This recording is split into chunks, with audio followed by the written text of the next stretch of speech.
All right, everyone. We are back on SANDCAST, beach volleyball with Bourne and Travis Mewhirter. We are brought, as always, Try's got you covered over there, by Wilson Volleyball. They make the best balls in the game. We've got the new optics. LT has a fun little soccer ball prototype over there.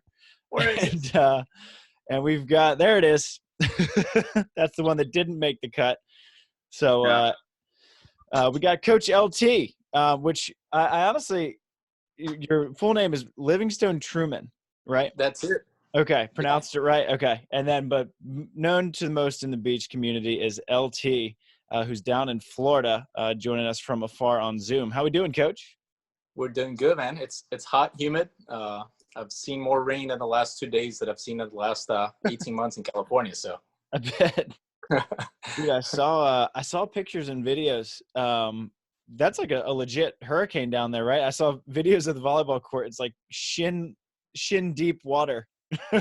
it's just another summer in Florida. So yeah, the last tournament site, which was the Tampa Bay Beach Bums, it's a great site. It's actually one of the private beaches, but it's just one of those things when it rains a little bit, and especially as hard as it does. I mean, things puddle up. So, but Yeah. Nothing that the people from here aren't used to. So Right.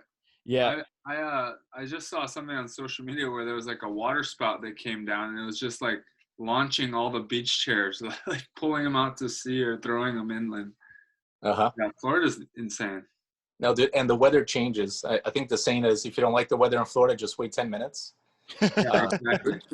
Because it just comes out of nowhere. And it was actually the guy that set up the tournament. Once the storm moved through, they had one of the big inflatable balls out there for promoting the tournament, and it was actually anchored to like a power box. So as this thing is moving through, and I'm talking like it's raining sideways, he's sitting there trying to hold on to the ball that's connected to like an electrical panel. And I'm like, what is about to happen right now? But hopefully, I would love to see a giant Wilson ball like blowing down the street and just like bulldozing cars and like down an alley or something. Yeah, but then he was able to get the air out of the ball and then moved on. And we all made it. Yeah, I think I saw John Ferrari put up a video of him like holding that thing down by the rope, and he was trying to blow away. Yeah. and you know how it is, these local tournaments, like once things like this happen, like everybody just comes together and they know the drill. So everybody's all hands on deck, lower all the tents. And then it was a Sheraton hotel. So everybody just went indoors and waited 30 minutes, and then we're back on the court. Yeah. Like nothing happened. And did you guys actually finish the tournament, or did they have to call it? No. So it was a 2-day tournament for the men's open. So we ended up playing actually Taylor. Actually, we were playing Eric and Andy were playing Taylor and his partner. And that game, I think we're up, making fun of Taylor, but we're up like 15-5. And it was on the first round of I think it was the first round. No, I'm sorry. It was the quarters to get into the semis, because the semis and finals are going to be played. And then they had to call it. So when we went back on Sunday, Taylor, fought to start the set back 0-0, even though we're like, dude, that started back at 15-5.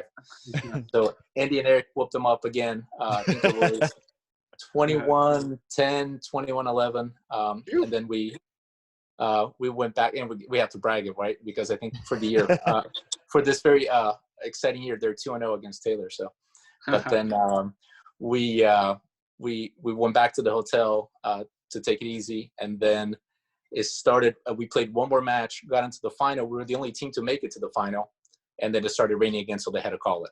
Okay. So they end up splitting like a 3-way tie for first. Okay. And same thing happened on the women's side. Okay. That's such a bummer when you can't finish the tournament, especially when you make the finals. It's tough. Right. But good start to their Florida adventure. That's their first tournament down there, right? Yeah, it was together. Yeah, Andy got here a little bit earlier, so then he played at another local called Rockstar that we're going to be playing this weekend for Labor Day, which should be fun. It's a small. The first one was a lot of fun because we had even though it was only a 12-team draw. Brendan Clemens was down here, Ben Vaught, Ricardo played with his son, Piotr and Rafu, and then Andy played with one of the local legends, Brad Connors. Okay. You know Brad? Oh, yeah, I know Brad. Yeah, and Brad got served, as you can imagine. So, and Brad's in really good shape and used to getting served. So, I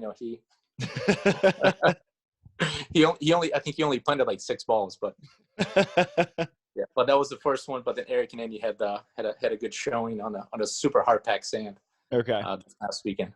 So how's Ricardo's son, or how old is he? I believe Pedro's 26. 26. Okay. Yeah. Just plays for fun. Yeah, for sure, and it's fun to see them playing together. So For sure, he's pretty good. I played him and maybe Rodrigo in P1440 Huntington. Okay. So our pool was me and Miles Muagutu Tia, Ed and Rafu, Ricardo's son, and I think it was Rodrigo, and then Jake Landale and Lev Prima. And Ed and Rafu didn't break pool because Ricardo's son and his partner, they smoked him. So we played them, and we beat Lev and Jake, so we had to play them for the top spot in pool. I haven't seen Ricardo's son since, but he's like a legitimately good volleyball player. He's not just like, Ricardo's kid got a hobby of playing. He's pretty legit. No, he trains. He trains with the top clubs in Brazil, or the top training groups, of course, by association. So, but I think he's here for. He was gonna come here during the summer, and Ricardo told him that he was gonna go play in college. I think at a JUCO or at a small school.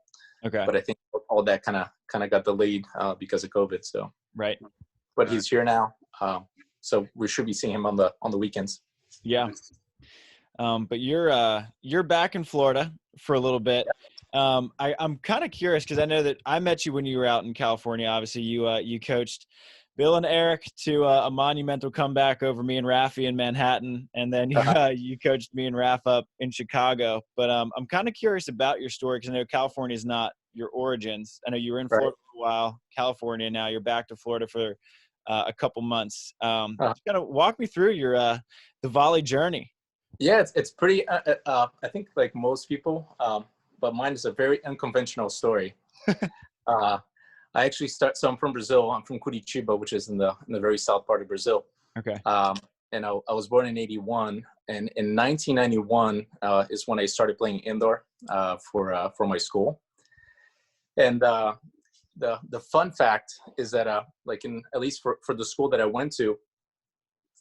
The first week of school, like when you go to PE, they let you pretty much try all the different sports. And the PE teacher will be like, hey, you'll be good at, or they actually give you like an invite for you to try out for different sports.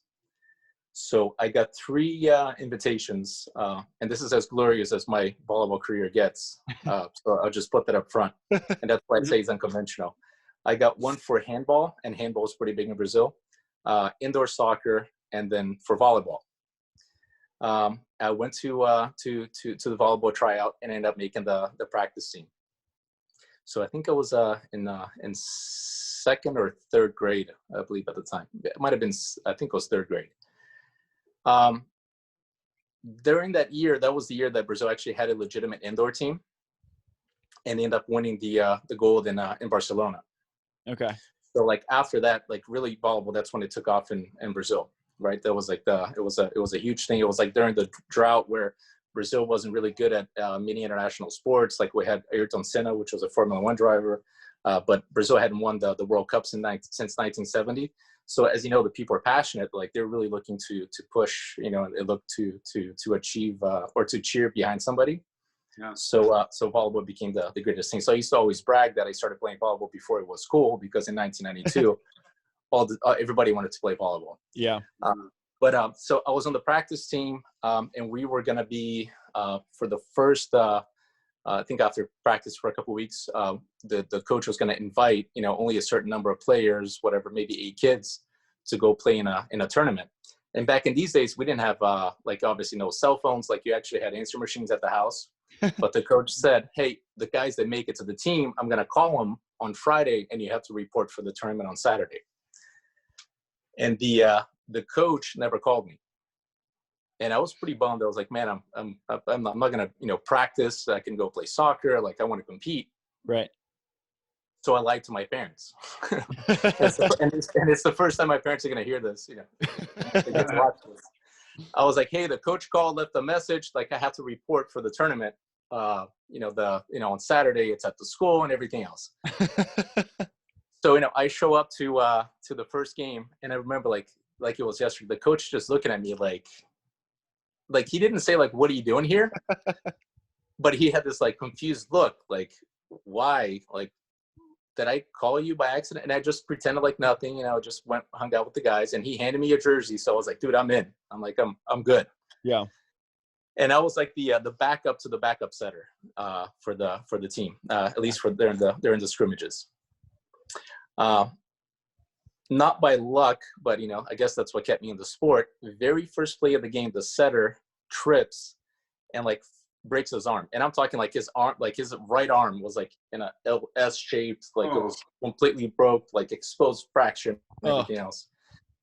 So I remember the coach actually used the clipboard to put it on his arm, and they taped it, and they took him away. Like it was one of those situations, and I'm talking early '90s, right? So guess who got to play? So I go into this rotation with like the really good middle hitter, the really good outside. I'm like, dude, I got this. And I was just pushing balls to the outside and end up making the team. Nice. So make a long story short, my dad was transferred for work from Brazil to the States, and that's what brought me to Florida 3 years later. So I got to go to middle school. I got to go to high school here in the States, and there's a place called Wet n Wild, which was a water theme park, and it's right across from Universal Studios. Okay. And that's where me and all my boys, the Brazilian gang, we used to go play. That's where I started, but that's where we used to go play beach volleyball. Okay. Over at the water park.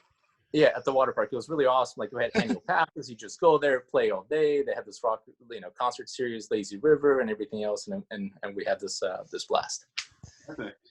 So to make a long story short, at the end of when I graduated high school, I was playing with a kid from the northeast part of Brazil that was actually from Ricardo's hometown. Okay.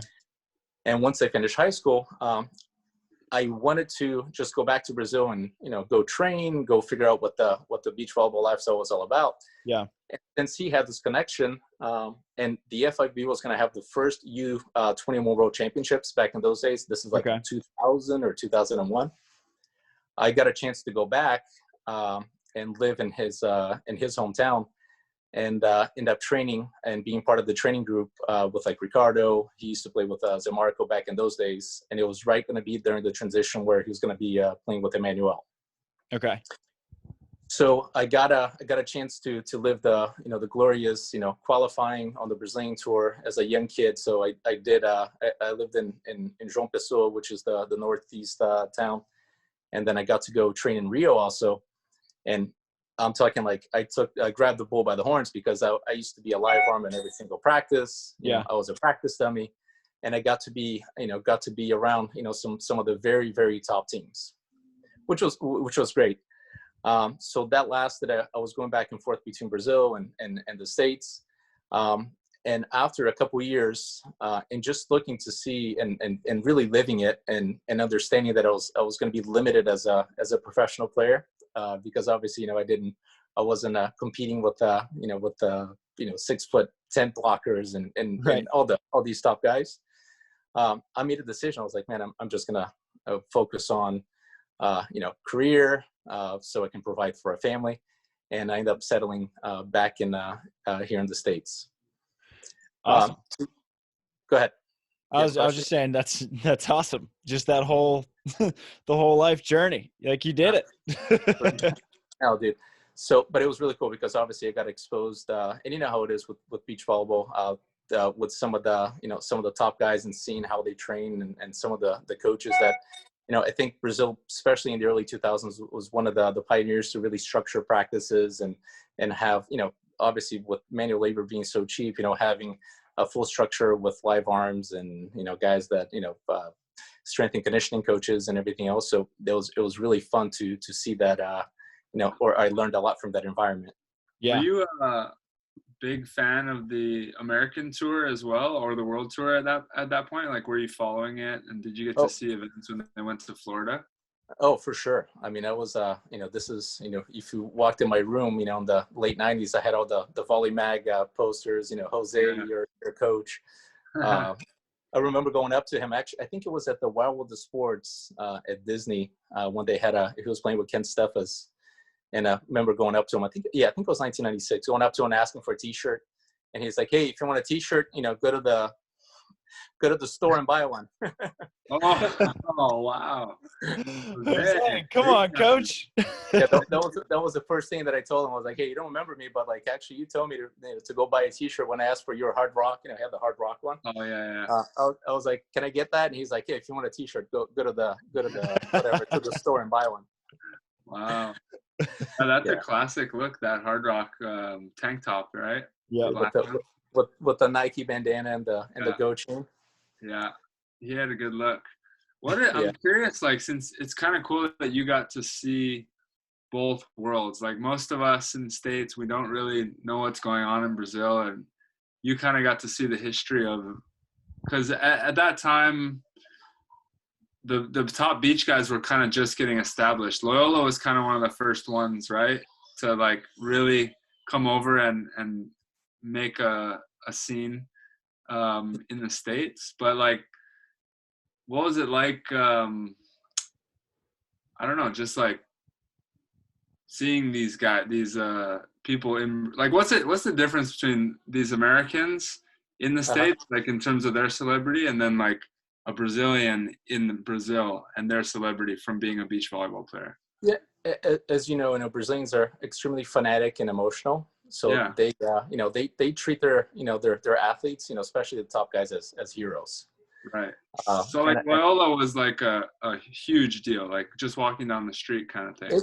It's interesting because I think with Jose, he obviously he made his breakout here in the States. Right. And then it was almost like, who was, and it was before social media and everything else. Yeah. So if you knew a lot about volleyball, you would know about Jose. Right.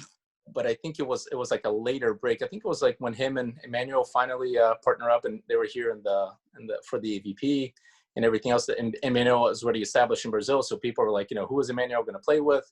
Right. And they're like, hey, he's going to play with this guy that's playing in the States. Oh yeah. So I think it was a late, but definitely Ricardo, the Franco, Roberto Lopez, those guys were were the true, pioneers, right. of Brazilian beach volleyball. Because they spent so much time in Brazil and playing on the domestic tour and representing Brazil, whereas Loyola kind of went to America, was like, I'm going to go make money and live in the U.S. Exactly. Yeah. He's such a Manhattan Beach guy. Once he showed up in Manhattan Beach, he was just sold right away. Yeah, and even though we're not like best buds or anything, but it's funny because as I meet people in California, they say, hey, what do you do? I'm like, hey, I coach beach volleyball, and they're like, so where are you from? I'm like, hey, I'm from Brazil, but I live I live here now. And the first thing they always say is, man, for a Brazilian, you speak really good English. Like, you really do. Yeah, for a Brazilian coach, like, you speak really good English. And I'm like, okay, thanks.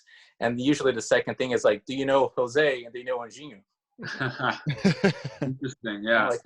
I'm like, yeah, I know those guys. But like Emanuel and Ricardo and them, when they walk around the streets even today, like, people are recognizing them all over. And probably Bruno Alisson now. For sure, yeah. So those guys are they're the true stars, the Michael Jackson of beach volleyball in Brazil. Yeah, that's interesting. There's go ahead, Try. No, you go ahead. I was gonna ask about there's like a Brazilian pocket in Florida, right? Like a pretty big community out there. Yeah, Central Florida, and especially towards Miami, there's tons of Brazilians. Obviously, you see whenever when we had the FIVB, the World Tour. Yeah. That's when you see all the Brazilians come out and cheer the guys on. Okay. Where did you move to Florida when you moved here originally? To Orlando. Orlando. Okay. And that's another interesting fun fact.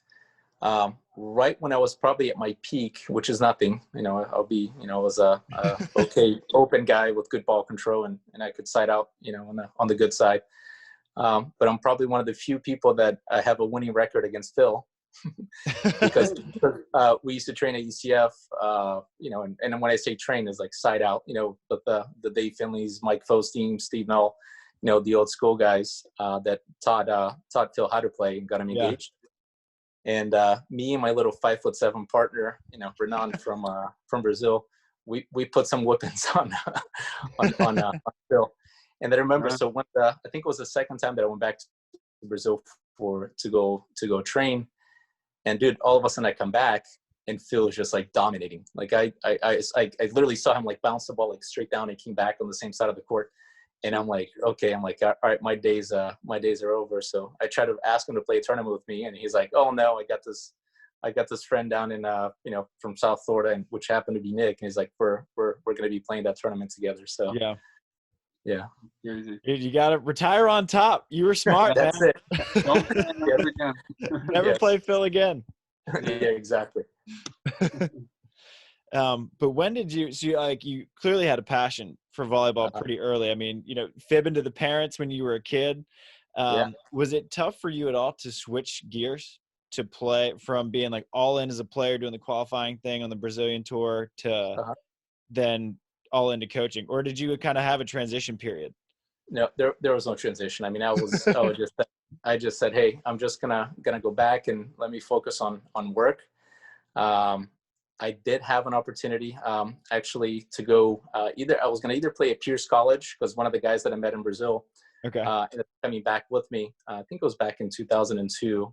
Pedro Leal, he ended up hitting outside at Pierce and then transferring to USC in the early 2000s. And I believe he was the first person that John Mayer ever qualified with. Really? Yeah, it was either like the first or second time. So I joked with John. I'm like, hey, if it wasn't for me, you wouldn't have qualified that time. But Pedro was an awesome, super funny guy. So he was like, dude, come out to Pierce College. It's a great school. So I went out and met with him. And then one of his friends was at Santa Monica College, and I went out and looked at them also. And then at that time, I was just like, man, for me to I had a couple good gigs, and I was already getting a career somewhat started, because I had a recruiting business that I was doing. I was bringing athletes from Brazil at the time, so I was utilizing my networking, my resources. Okay. And I was like, for me to kind of give that up and for me to move out here and kind of start things from scratch, and I was looking at their apartment, which was cool, but it was like 8 guys in there and beer bottles everywhere, and how expensive things were. I was like, you know what, I'm gonna shift gears in my life. And I actually ended up getting into the garbage business, working for a major corporation, and I ended up spending 10 years with them, on the highway to financial success and corporate security. Yeah. So wow. and that's where I ended up spending up until 2014. That was not the route I was expecting. Of all the phrases I expected on this podcast, getting into the garbage business wasn't one of them. Good, and it's amazing because I with the company, I end up managing close to 400 people in different offices. Okay. And it's amazing how many similarities there are that I learned from the corporate world that I apply nowadays to how I run practices and communication skills, planning, holding people accountable. So it's looking back, I'd love to sit here and tell you, dude, I went to 4 Olympics and I got 2 gold medals and this and that. But it's all the lessons that I've learned are definitely I'm able to apply to what I'm doing right now. Yeah. I'm curious as to what some of those lessons are. Mainly has to be with setting expectations. When dealing with employees, I mean, the guys are, for the most part, even though I oversaw guys that did like the big industrial dumpsters that you see like on the construction sites. Mm-hmm. So those guys are, they make very good money. They've been, when I started with them and I was in a management position, some of them had been driving for longer that I had been live. So I had to really build a report and communicate with them and listen to them, mm-hmm. which is the same position that I found myself, especially last year, like working with a guy like Rosie. and I'm running a practice with a guy that, has been #1 in the world for 3 years, has been playing, for, 22 years. What kind of value am I going to bring to that he doesn't know, to practice? So, being able to communicate, show that I, understanding, planning things out, and then making sure that, he's on track with whatever the plan is. Those are some of the lessons that I learned. And then the other part is this, the garbage guys. I mean, they're in the back of a truck. I mean, they're picking up 20 tons worth of garbage, right, in 10, 12 hours. It's very hot, and it was here in Florida, as you can imagine.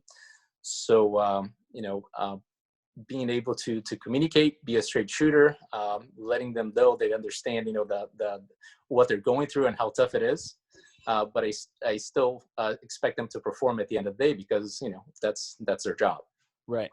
And it's the same thing that I apply to the practice. I mean, practice are tough. I mean, we do a lot of repetitions, but guess what? At the end of the day, you're coming to practice to get better, and I want to make sure that you do get better. Yeah. And you, did you always know that kind of coaching was where you wanted to end up, what you wanted to end up doing? Not necessarily. Okay. And that's just being 100% honest.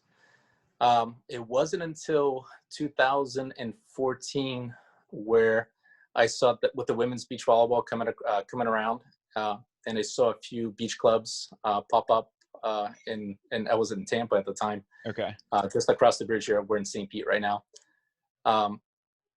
I saw there was an opportunity, not just obviously a business opportunity, but there was an opportunity that I was seeing guys that didn't have the experience, or didn't have necessarily the communication skills or the planning skills that I had, really becoming successful.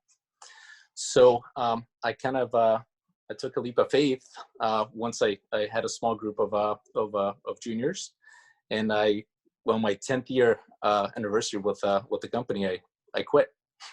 Yeah. and I went full time into coaching. That's awesome. How's it been? Like, how has the coaching life been treating you? I know it treats everyone a little bit differently. Some people love it, and some people, a couple of my friends have coached college volleyball for 1 season. They're like, never again. That's obviously not been the case with you. Dude, I love it. But as you just mentioned, I mean, it's unpredictable, because it's you kind of, you don't know what's going to happen. I mean, learning even from COVID, I mean, that was probably the worst thing that could have happened, especially for myself, because we were 4 months into our preseason, right? Or three and a half months. And we had an awesome training group. I was getting known, and the guys just kept on coming back. I was running on the women's side 6 sessions a week. On the guys' side, like 14 sessions a week, and plus doing junior training in the afternoon, and then the privates.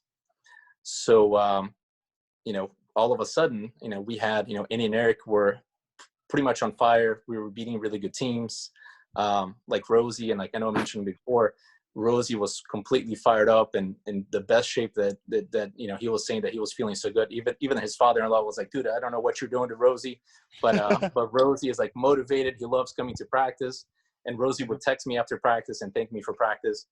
And then all of a sudden, we find ourselves, and I'm sitting in my 900 square foot, little apartment there, which you've been to. I have. Like, okay, so what happens now? What do we do now? Yeah, I was hearing your name a lot too. Just hearing this guy LT's running a bunch of practices down here. I hadn't met you yet, and heard a lot of good things, and people were enjoying the practices. So I mean, it's not all wasted. Your name's out there now, and I think when things kick back up, you'll be sitting pretty. And you got a really good young team, and probably I think it was our pick was Andy for Rookie of the Year this year, right, Travis? One of the two, either one of them. Either of them. I don't know if Eric is he eligible. I don't know what makes you eligible and not for Rookie of the Year anymore. Ricardo was Rookie of the Year 1 year. I know, right? Anyone can get it. No. But one of the two was our pick for Rookie of the Year. Yeah, exactly. Yeah. And the cool thing, I mean, and I'm super, I'm blessed, I'm thankful, not just because those guys. I mean, and I taking the volleyball part out of it, I mean, obviously those guys are going to do well because they're both extremely talented, but they're freaking two great people, guys that have bought into my system. We complement each other in many ways, and it's almost like they're my two kids. I'm a 39-year-old with a 25 and a 24-year-old. So sounds fun. Yeah, it's interesting hearing you talk about like your philosophies and how you've transferred them from your other career into volleyball, because I'm always thinking like how is my volleyball skills, because I've never even had a real job, to be honest. How are my volleyball skills over these years going to transfer the other way? Hopefully I do really well and I'm smart with money, and maybe I don't really have to get a real job after, but that's the goal. But I'm always thinking the opposite, so it's interesting to hear how you have transferred your skills into volleyball. And one of the things, because I did a lot of hiring in my corporate job, and from the guys who were in the back of the garbage truck to guys that I even promoted. They actually had one guy that I promoted from the truck that right now is oversees like almost 600 people, with absolutely no management skills. But through the hiring process and hiring different people, I always look for athletes, because the one thing with athletes, they're able to adapt. They adapt and overcome. So, and that's volleyball players. Yeah, right. So that's that's something that with most athletes, and even though and most of you guys have gone to college and you got degrees and things like that. Yeah. But I think that the biggest asset that you have as an athlete is your ability to hey, if you need something, you're gonna do what you have to go get it and accomplish it. Right. Yeah. I think so. Casey Patterson was, when we had him on the podcast, he was like, if I ran my own company, I would hire only beach volleyball players, because those people work and they just figure it out, because you have to. You have no other option. No, exactly. And that's the thing with with this community that's so amazing, is that everybody just you guys come together, everybody knows each other, and at the end of the day, we're all fighting for the same thing, which we want to make a living doing what we love. Yeah, exactly. When did you come out to California? Because like I said, the first I saw you was at Manhattan. Had you been out here for a little bit before then, or was that like you're landing on your feet? What's up, Bill? What's up, Eric? I'll help you guys out. Get you to a third. So came out to California actually for Thais, for my daughter to play for all the the AUs, the CBVAs and all that good stuff. So we had planned to spend 40 days. This is a whole different story, but we're actually doing a cross country trip that in a motorhome that we purchased. Nice. And this is a whole other story, so we'll skip that one. But so came out to California, and I had the flexibility where I could stay. And like you mentioned, I had met Bill Kolinske a couple of years back, actually when P1440 did a clinic up in South Carolina. I was in talks with him before this whole thing started. Excuse me. And Bill, once I just happened to run into him on the strand, and he's like, "Hey, LT, let's do some sessions together before Manhattan. I don't know who I'm going to play with, because that was going to be his first tournament back." Yeah. And there was a possibility he was going to play with Rosie, because Ricardo was injured at that time. So I ended up doing 2 sessions with him and Eric. And then he's like, "Hey, Evie, Coach Evie, that I think he was traveling with Kelly overseas." And he's like, "Hey, would you, come sit in the box with us?" And I was like, "Hey, man, I got nothing else going on. And let's do it." So that goes from a qualifier to a Sunday, in Manhattan. Not a bad debut, Coach. Yeah. Right. Which was amazing. Because, it was a really, it was an awkward team, because how Bill is. You guys know, extremely methodical, and he knows everything else, and he's got his style. And we played another day. Right. And then we got Eric, who's just, balls to the wall, let's get after it. And just hungry. And then there's me, and I'm trying to make sense of it all and see where I can fit into the piece. And that, like I said, it just translated into a third. So Pretty good start. And then, I mean, not that one tournament would have all of a sudden your network was huge, but you obviously built up a really cool community in the South Bay. Like, how did you end up with that ridiculous crew? I mean, you were training like all of the best athletes in the country who aren't like with their own coaches, like Try and Trev, you guys have Jose, but your court was like Andy and Eric, Miles, Rosie, Case Beer, the McKibbins were out there a bunch. Like, you had a really highly talented crew. Yeah, let's mention Brian Cook, Ryan Doherty, Ty Loomis, Miles Bartine, and then all the young guys, like Christian Honer. And then, of course, Mark is down the beach, and he's looking over, what's happening over there. And then Mark and Joyner, are jumping in. Yeah. So I think altogether we had a good 26 guys, and the guys coming up from San Diego, guys coming up from Huntington. How many guys did you have in each practice? It all depends. So the structure that I had for the practice, usually, to answer your question, we would have 3 teams, sometimes 4 teams, because what we would do, I would base it off of 3 times a week. So the first day on the week, we would do a very skill sharpening practice. So we would just pick one main focus, and usually on those we would go super high intensity. So we're building strength if it was lateral agility or if it was jumping. And then the second day we would focus on side out, and then the third day would be either offense only or defense. And then on the fourth day, which I would leave it open for the guys, which turned into it was a lot of fun. We had some good times. On Friday would be our competitive day. So on those days, we would have, maybe 6 to 8 teams. We would set up 2 courts. So then I would set up a good dynamic warm up. We would go ball control, and then we just could get after it and compete. So then all these guys are competing against different teams. But on average, 3 to 4 teams per practice. And my shoulder, and I was by myself too, and my shoulder's still in one piece. Believe it or not. I was going to ask about that thing because, you mentioned in Brazil that they just have a fleet of coaches. Like, you got a float serve guy, you got a down ball guy, you got a jump serve guy, and here you just got LT. You're just everything. That's it. It was funny because even Troy, so Troy was part of the group. So he built me. He's like, dude, I'm going to help you out. So he went to Home Depot and bought some PVCs. So it was like an extension for the ball cart. Oh, nice. So I don't have to. I wouldn't have to bend over from the bench. Obviously I'm sitting on the taller bench.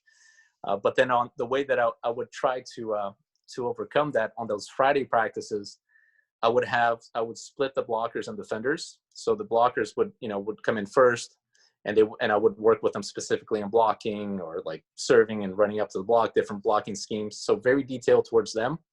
And then an hour and a half later, I would have the defenders show up, and then I work with the defenders. So then I would ask the defenders to come in early, and then I would have Avery Draw, Christian or Chase Frischman, Eric, all the Christian Honer, all those guys helping me as the live arms and doing a lot of real game simulations while working with the blockers. And then once I would go work with the defenders, the blockers would stay. And then they would become my live arms to work with the defenders. And then afterwards, it would just turn into a fun game of ace. Yeah. I'll say you guys kept Mickey's in business. Yeah. How come nobody's sponsored by them, by the way? Dude, if anyone is going to be sponsored by Mickey's, we got to get Eric that sponsorship. That's true. That's for sure. What is it about Andy and Eric that you loved so much? Because obviously you guys have developed. I mean, you see Andy and Eric's Instagram. It's our little Florida fam, and Eric's talking about his little sister down in Florida, and I mean it's your daughter. What was it about those two that you guys you clearly built up something pretty special? Hey, how about this? How about I bring him over here and you ask him that question? You can bring him in if you want. I'm going to let them answer that question. I don't know the answer to that one. Hey, they got a question for you. Come here.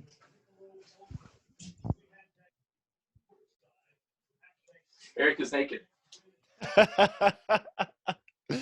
That sounds about right. Woo! What's up, B? Yo, what up? How you doing, brother? Yo! What's up, Big B? I'll be back. All right. Dude, how's Florida treating you boys? It's good. It's great here. Good.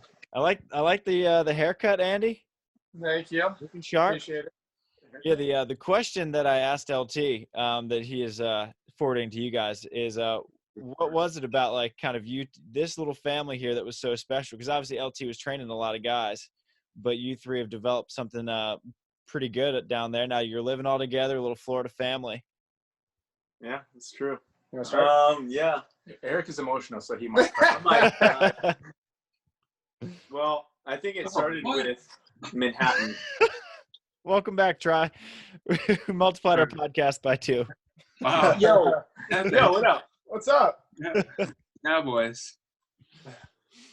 Well, it definitely started with Manhattan, and I think, just with anything, if you go through something with somebody, good or bad, high or low, then you feel a little bit more connected with them.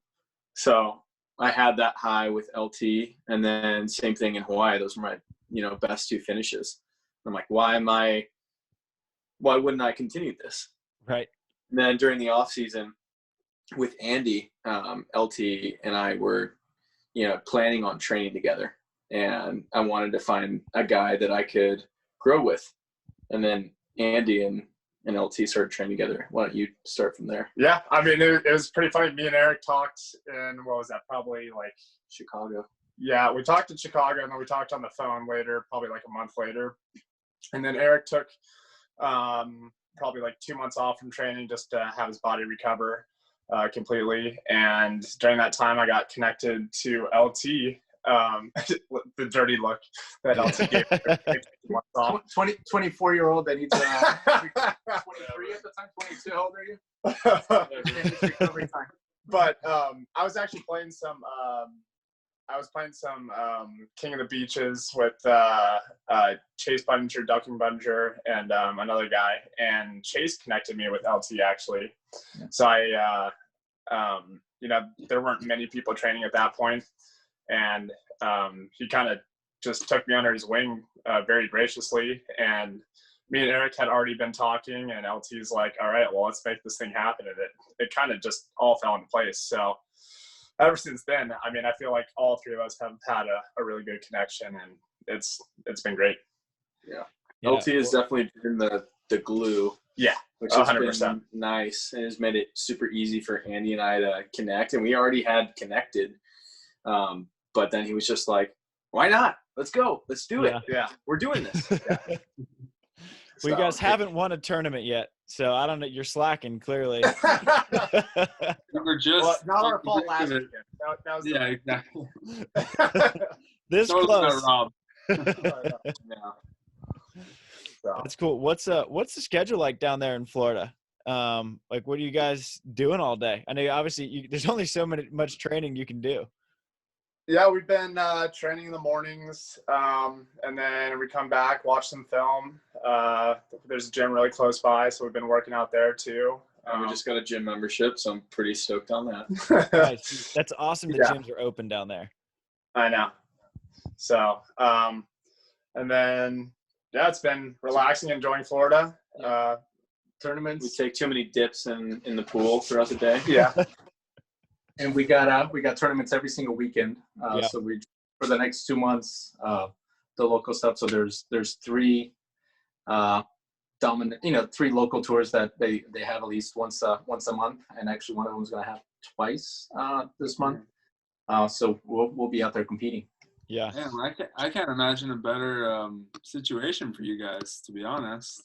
I know. I remember. Yeah, I remember LT pitching it, and I didn't even think. I was like, yeah, I'm in. There's nothing going on in California.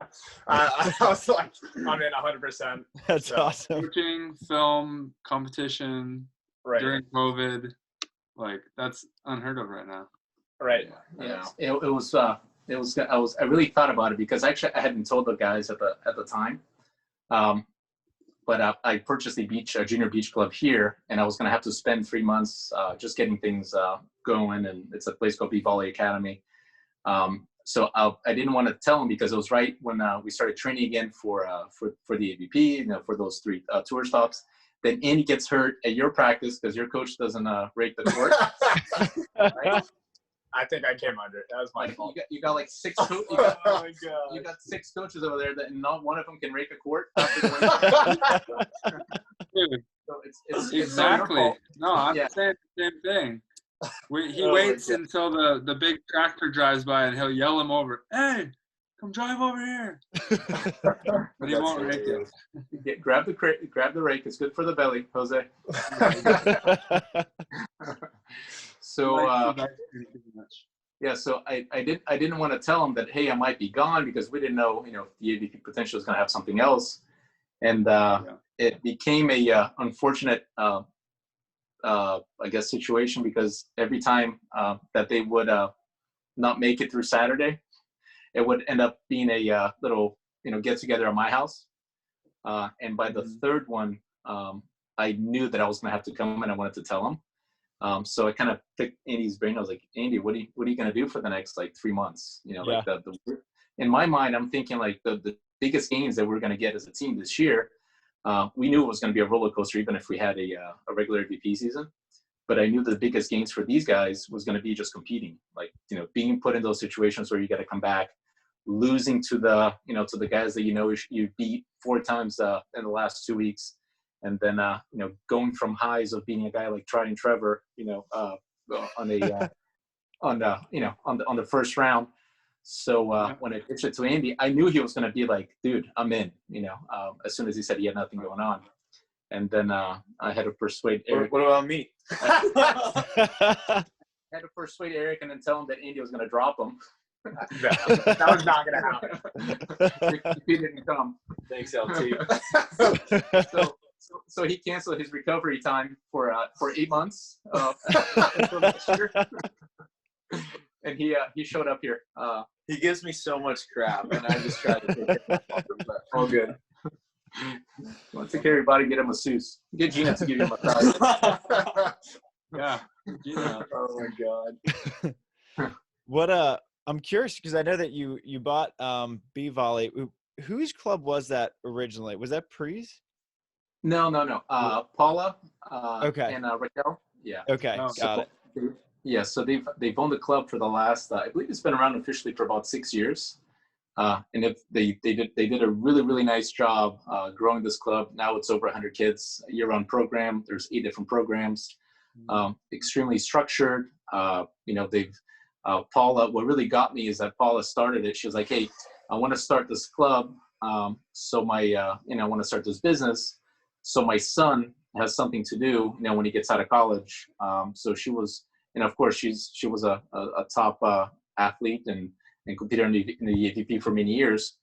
And she, really brought that structured. And when she approached me, and I was really surprised because actually I was a competitor of her. But things all fell together because Raquel was looking for her next move, and the timing was just good in many ways. That's awesome. Now you're building your little Florida family down there. Eric's got a little sister, and That's true. You got your garbage boys. Yes. Andy doesn't want to go back. Just putting that out there. So, I might move here permanently. and I think it has to do with the 75-year-old lady that lives next door, but we'll leave that for the podcast after hours. We'll leave that one off the record. Yeah. I don't think I've seen anyone under the age of 65 in our community. but Yeah, Eric wore a Speedo down to the pool today. They were down the spectrum. I walked right through the gate. Just like a rock star. I think I heard an ambulance going by because there was a couple of heart attacks. Dude, I forgot when I lived in Florida how many old people there are. It's just where literally everyone retires there. Mm-hmm. Yeah, and you find out really interesting facts from them at the pool about hip replacements and what happened at Jeopardy last night. And you got to know that Jeopardy starts at 7:00. At least over here. Yeah, but it's nice that the area that we're living in has a really good view. The pool is awesome, so it's kind of our nice little night grace period, and then we'll throw some meat on the barbecue, and it's nice. That's not a bad life, boys. Love it. No. What's the next tournament for you guys? We got one, and it's here this weekend, right? Yeah, it's about a mile and a half away from our condo here. Yeah. Yeah, put on by what, Rockstar? Yeah. Which is a bunch of local guys that have been around here for a little while and do a really good job of putting up some fun tournaments. Okay. Small draw, only 12 teams for the Open, men's and women's. So we'll compete, sweat, and have some fun. Yeah. Nice. Awesome. Well, good to hear that everything's going well. Andy, I love that you're having a blast down there, that you made the drive, didn't stop in El Paso. Yeah. Well, I didn't want to get shanked, so I took your advice and stopped in. Yeah, I did that drive in reverse, so I was like, El Paso's a no-go. Yeah, that was a good call. Yeah. But LT, where can our listeners find you and kind of keep track of you? And if they want to get a coaching session with you, where can they reach you? Yeah, so on Instagram, LT Treumann, look me up. And then also, obviously, I'm going to put the plug in for B-Volley Academy. So we're here, but then I'm going to be back in the South Bay, probably the last week of October. And then I'll be there getting things going again with the juniors. And then hopefully by third week of December, have things set up for our new training group and tackle a full AVP season in 2021. Yeah. Awesome. Well, good deal, man. We appreciate everything that you've been doing for not just the South Bay community, but now down in Florida. You're making a lot of people much better volleyball players. So we appreciate that. No, thank you. And try, if you want a nice court to practice on. 3rd Street is always flat. And I get Mickey's Deli. Exactly. Don't get that sponsorship. We'll get you a BLT if you show up to our practice. All right, let's go. We got you. High level negotiating going on here on SANDCAST. We'll see if I can get Jose to go just a few miles down from his random court, dugout court. All right, gentlemen. Well, good luck down in Florida. I'll be seeing you guys soon. I'm heading down there for most of October, so I'll be seeing you guys in a couple weeks. Absolutely. We'll see you soon. Hey, start drinking water now. Yes. My first day was very fun. All right, well, have fun out there, and I will see you guys soon. Shoots, boys. Good to see you, boys. All right. See you guys. Thank you. Enjoy Florida. All right. Later. Bye.